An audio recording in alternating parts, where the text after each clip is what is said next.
New షాయంపేటలో ఉద్రిక్త పరిస్థితులు నెలకొన్నాయి. న్యూ షాయంపేట సర్కిల్ పరిధిలో ఉన్న హనుమాన్ స్వామి విగ్రహం ధ్వంసం చేయబడిన ఘటన స్థానికంగా తీవ్ర ఆగ్రహానికి దారితీసింది.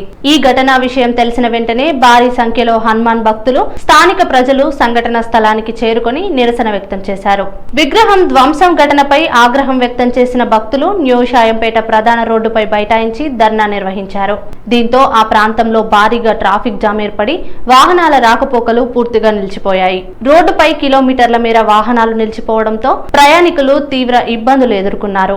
ఈ ఘటనపై స్పందించిన భక్తులు, స్థానికులు విగ్రహాన్ని ధ్వంసం చేసిన దుండగులను వెంటనే గుర్తించి కఠిన చర్యలు తీసుకోవాలని డిమాండ్ చేశారు. హిందూ దేవాలయాలు, విగ్రహాలపై జరుగుతున్న దాడులను ప్రభుత్వం అరికట్టాలని ఆగ్రహం వ్యక్తం చేశారు. ఘటనా సమాచారం అందుకున్న వెంటనే పోలీసులు భారీగా అక్కడికి చేరుకొని పరిస్థితిని అదుపులోకి తీసుకురావడానికి ప్రయత్నించారు. భక్తులను శాంతింపజేస్తూ ఘటనపై పూర్తి స్థాయి విచారణ చేపడతామని హామీ ఇచ్చారు. ప్రాంతంలో ఎలాంటి అవాంఛనీయ సంఘటనలు చోటు చేసుకోకుండా పోలీసులు భద్రతను కట్టుదిట్టం చేశారు. ఇక ఘటనా స్థలానికి పెద్ద సంఖ్యలో హనుమాన్ భక్తులు, బజరంగ్ దళ్ కార్యకర్తలు తరలి వస్తుండటంతో ఉద్రిక్త కొనసాగుతోంది.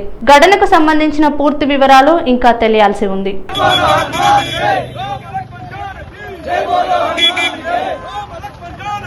जय बोलो हनुमान के।